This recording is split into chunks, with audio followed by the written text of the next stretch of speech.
How's it going out there today, good people? It's your host, Caleb Thompson, and we're back with the House of Business podcast. We're back with another one.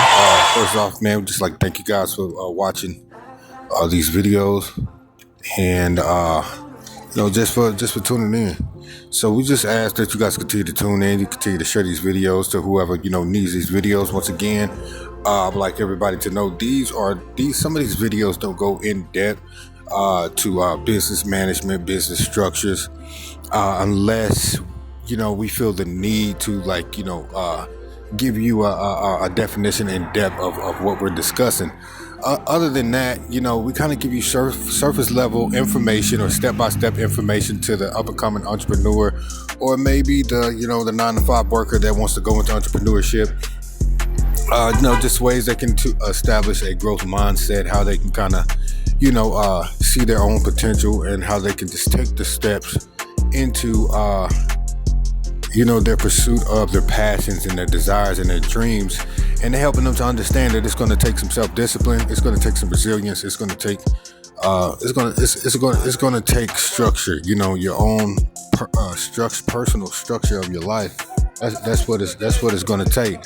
So, but in this particular episode right here that we have, what we're going to be discussing is the power of strategic delegation.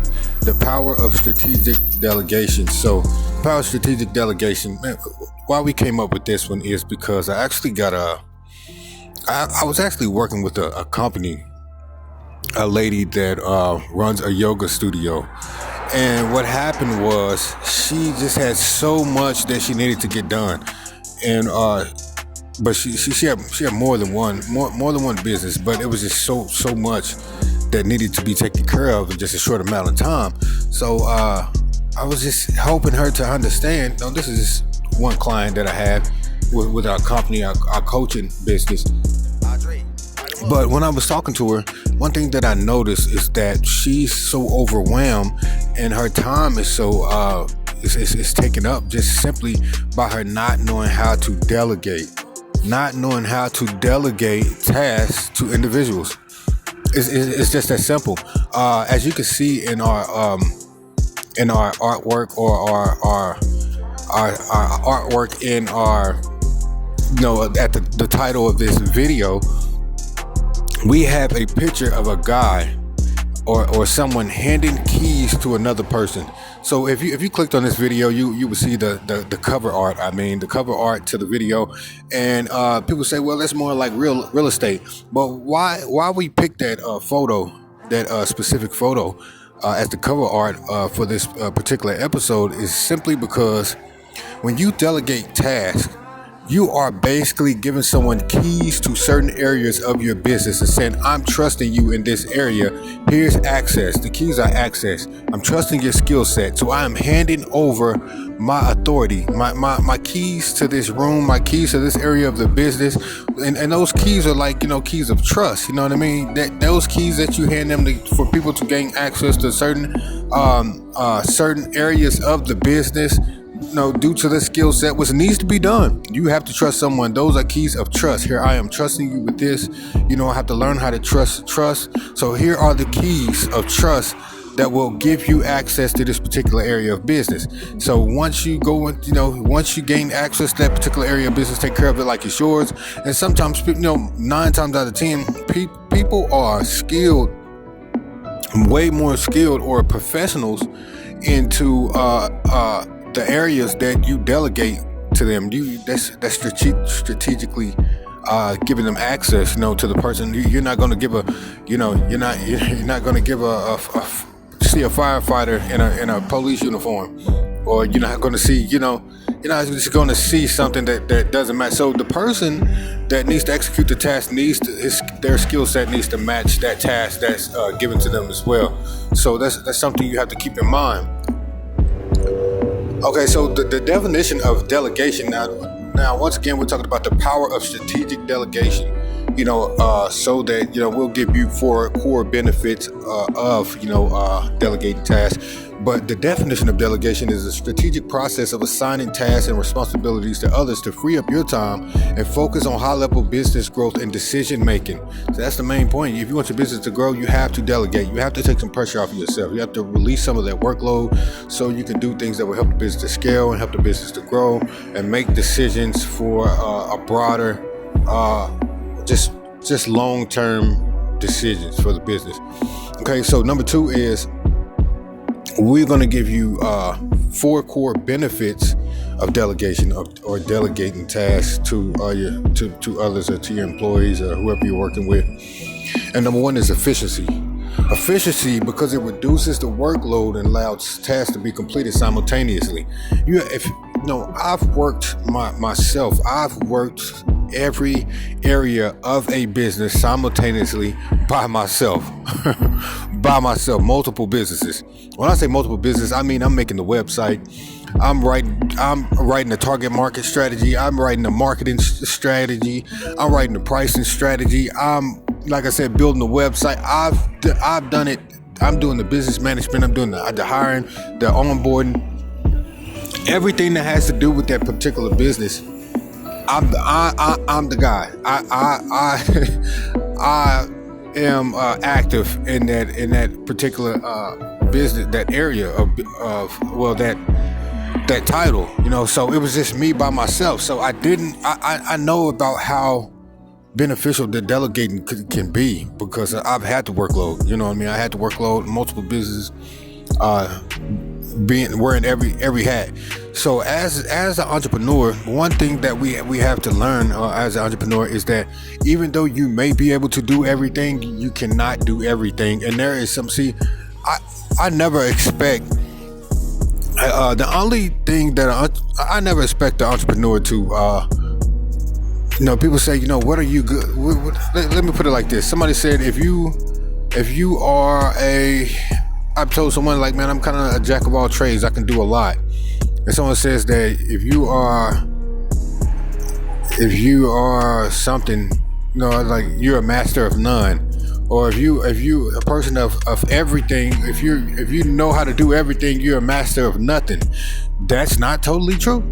That is not totally true. I absolutely have to disagree with that because as an entrepreneur, yes, you may have something that you specifically or that that's where your expertise is, but as an entrepreneur, you are basically a leader as well. Entrepreneur, you're basically a boss of your own business. You're basically, a boss in multiple areas of business. So if you are I forgot how the quote went. But if you are like a jack of all trades, you are a master of none. Like you haven't mastered any skill. No, you're not supposed to be master skills. You need to master being a leader. You need to master being a master delegator. You need to master being someone that basically a leader in every aspect of a leader that you could kind of think of. As an entrepreneur, you don't need to be the best marketer there is. You can delegate that. You can hire a marketer. You can hire a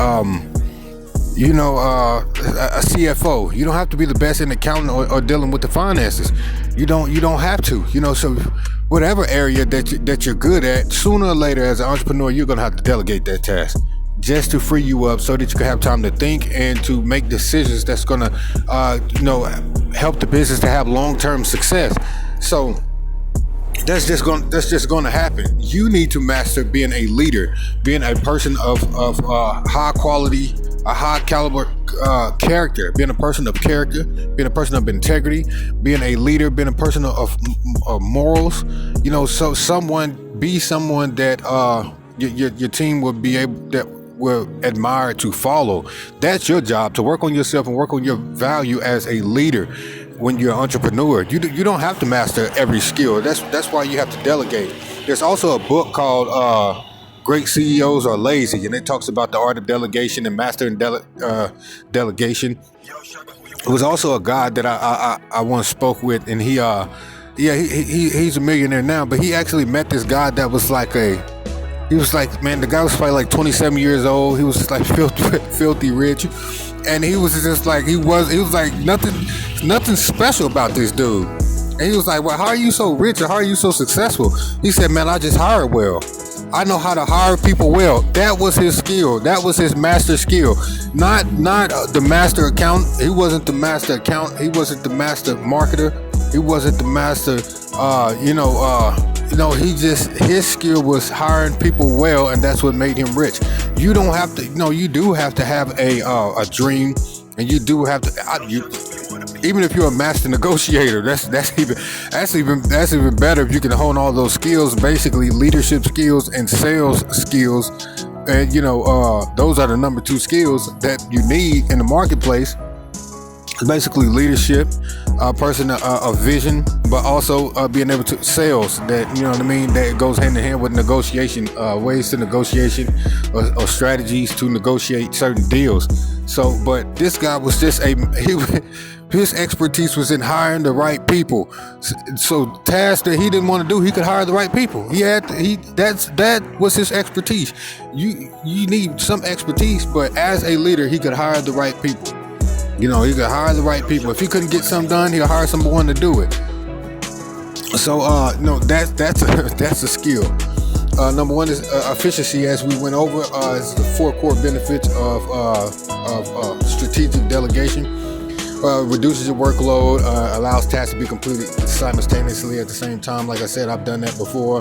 It did wear on me for a minute, but it also helped increase my capacity and helped me to learn resilience as well. When I couldn't find anyone, I couldn't hire anyone at the moment, and I couldn't, I didn't have the finances or the capital to hire anyone. And just being resilient, man. Start doing it by myself, man, until I could raise brand awareness. And even afterwards, it still took a while to kind of hire people. But that expanded my capacity. Getting up every day, doing the same thing every day without seeing a desired result, that helped me. So that was good. Number 2 is specialization.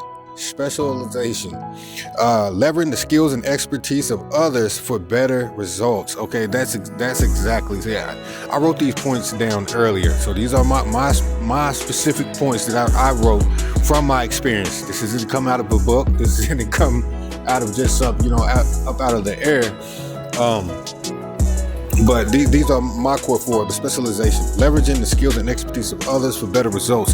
Like I said, you don't know how to do everything, nor do you need to. Like I said, the guy was 27, young, made a lot of money just because he knew how to hire well. Whatever your expertise is, hopefully it's sales or leadership or encouraging or motivating others. Sometimes you just need someone to motivate others to get it done. Maybe that's what you're in a company for. I would pay someone to raise the morale of the business. You know what I mean? I would pay someone that they don't have the greatest skill set, but every time they come there, they have high energy. They're encouraging. They're motivating. You know what I mean? Just by the way that they walk, they talk. You know what I mean? And the skill will come later on once they get placed in a position. But that is good as well. But leveraging the skills and expertise of others. Find someone that knows how to build a website. Find someone that knows how to build the website. You don't have to build the website. Find someone that does. Just find someone. You don't have to sit there for 40 hours a week for a 13-month class trying to figure out how to build a website. Just hire someone that knows how to do it. You don't need to know how to do everything, but just leverage the skills and expertise of others to make sure you get the best results. The people you hire, just make sure that they know what they're doing, and that'll help. The third core benefit is focus on growth. When this happens tonight, now we're going over the benefits of strategic delegation, but number 3 is to focus on growth. It frees up your time to strategize, innovate, and network. Once you have a business that's basically, you have the operational systems, you've hired the right people you delegated the tasks to the right people, and the business is basically running itself. Through the operational systems. A lot of times you can find a program or a software that can have systems that automate certain tasks. Just automation. Like every day they're gonna send out emails. Every day it's already put in the system, and that way that frees up a lot of time as well. If you can find a system that helps streamline the business, that helps with your operational systems through automation, that'd be perfect. Yeah, you won't have to hire a lot of people as well. If you just buy the right system that can help take off a workload as well, like small tasks that you have to do every day, it can take off the workload as well. So, but it frees up your time to help you to strategize and innovate and to network with other people. Once you start the business and the business is running, you need to go work with other people. So once I started my business and it was running, we started off in Oklahoma for Times Square Gardens Restaurant Company. We started off in Oklahoma, and once the business kind of got to running, was doing a little bit of catering here and there. But once I could set someone over, or I would help set up and then help cook a little bit, but I freed up time to go and I was basically the client success officer. I was basically customer service rep. I played a different role, but it helped me to go and network so that we can win more contracts. It helped me to go and network at charity events, talking to people over the phone, to send out some personal emails from my personal email as the company owner and founder, so that I could network for other events. So that's one way that a benefit of strategic delegation, and being able to delegate tasks. It frees you up and helps you to focus on the growth of the company. If you're so bogged down with just doing checklists every day, if you're bogged down as an owner of a restaurant and the only thing you're doing every day is just doing checklists, that means you're opening up the restaurant, you're counting. You're doing backups for cheese, lettuce, tomatoes, or whatever you have, risotto, whatever you have. You're soaking sweet potatoes. You're doing inventory. Now, if you come in, a business should get to the point where you don't have to open, you don't have to do inventory, you don't have to do the checklist. You can have a manager there, and that manager can delegate certain of those tasks to another employee, and that will free them up to kind of do payroll or something else, where you would be completely free from that business. It's not meant for you to start a business to create another job. That's not what it's for. It's for you to delegate those tasks, hire certain people, and free yourself up so that you can move forward in other business ventures. Maybe do some investing, maybe do some day trading. But as long as the business is running by itself like a well-oiled machine, you may have to modify some of those operational systems. If something fails, just go in, modify it, launch it again, and see if that fixes that little quirk in that system. The fourth core benefit of strategically delegating tasks is my favorite: team development. This is my favorite. Why is this my favorite?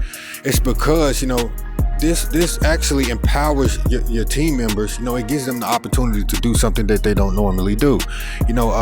Everybody wants to be in a position where they feel like they have enough responsibility, or it feels like it gives them meaning when they come to a certain place.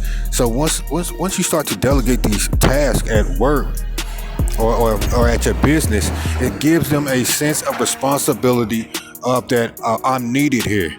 It lets them know that they're needed in the place where they work. If you're coming, don't get me wrong. Some people come to work and all they want to do is they want to work and they want to go home. They don't want to rise in the company. They don't want a management position. They don't want any of that. So you have to have discernment, and you have to know that this person just wants to work and go home. There are some type of people that work like that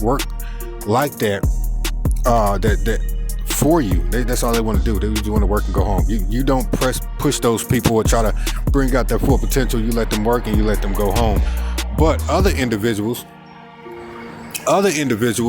they find a sense of worth once you delegate tasks. If they know for a fact that every time they come in, this specific task is just tailored to your position, it lets them know that I'm coming to work. I'm not coming to work just to flip burgers. I'm not coming to work just to, do data entry. I'm coming to work.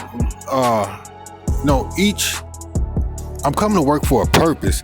I believe that each title or each employee of your business there has to be a specific purpose or a specific task that's tailored or that's delegated to that certain position, for the simple fact that it gives them purpose of why they're at work. It makes them feel better while they're at work. When I come to work, I remember having a lot of jobs, and with working with other people, I used to say, man, I feel so restricted. I feel like I need to do more.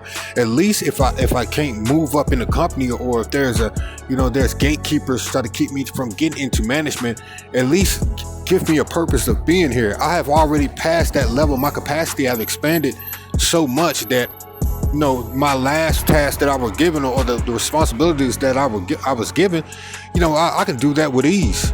Now I'm getting bored at work. So either you promote someone that's at a position like that they flawlessly just do the tasks that were given to them, the original tasks and responsibilities, and now they can just do them with ease.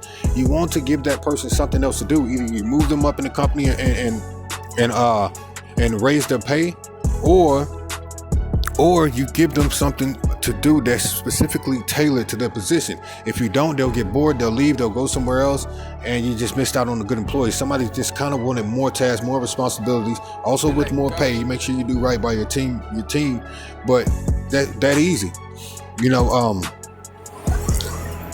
So yeah, just team development, man. It gives them a sense of purpose. The opportunities help them to learn and grow, and it helps them to reach their full potential in certain areas. Some people didn't know that they could be so social. They always sat behind a computer. They're like, I don't like to be in the forefront. But just giving them a task of talking to people, being social, moving them from the back to the front, they would start to see, man, this isn't so bad.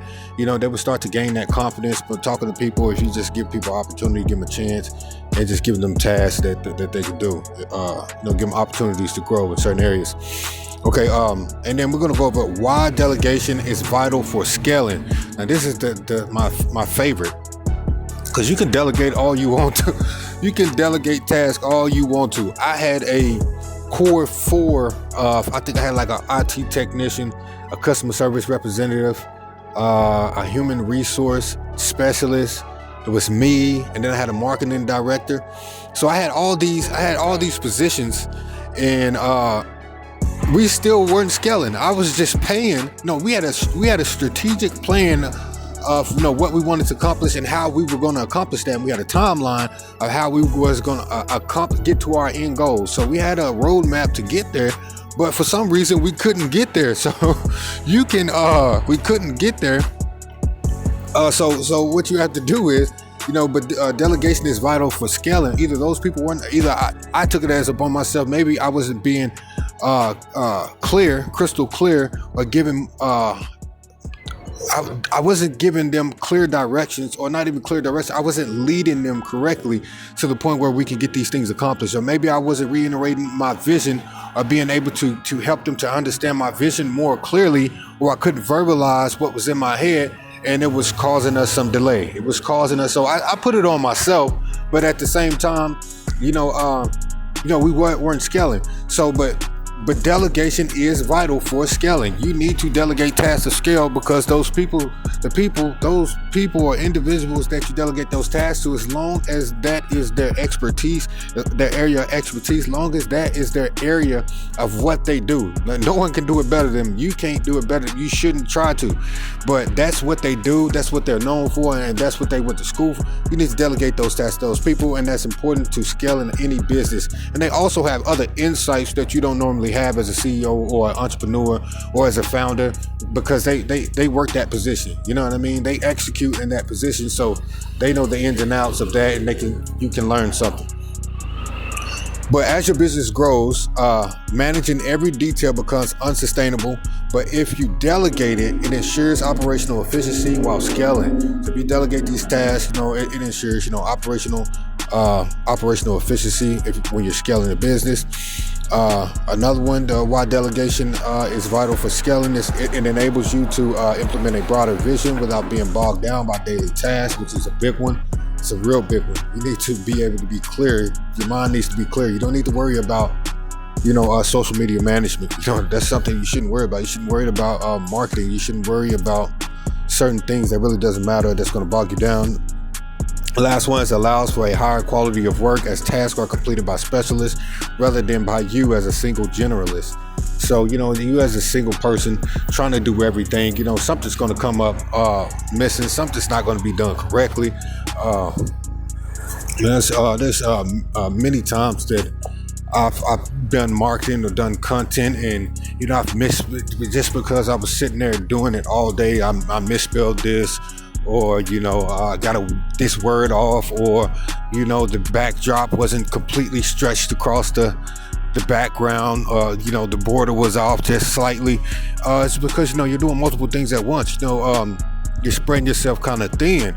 I used to always think, well, I can do it. But honestly, as a founder, entrepreneur, let's go back to the concept of someone leaving a job and creating another job. That's not what you're supposed to do as a leader. That's not what you're supposed to do as a CEO or entrepreneur. You are the person with the vision. You are the leader. You are the person that needs to allow yourself help. Don't wait till you get to a point where everything it's just too much, and then you're sitting there and you're blaming yourself for why your business isn't scaling. So you just need to delegate those tasks to people that's their expertise. That's exactly what they do. And things get better, things are scale, and you'll be on to that next stage. But this is the House of Business podcast with your host Caleb Thompson.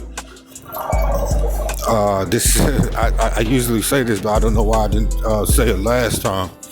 Or I didn't say it last time or earlier. But this is the House of Business podcast, where we give you the tools and the knowledge to execute your dreams and visions. We'd like to thank everybody for listening. Continue to tune in. We usually are going live Saturday at 7 p.m. every Saturday. You guys can tune in for our next message. But man, you guys have a good one. We'll see you back here next Saturday. Bye.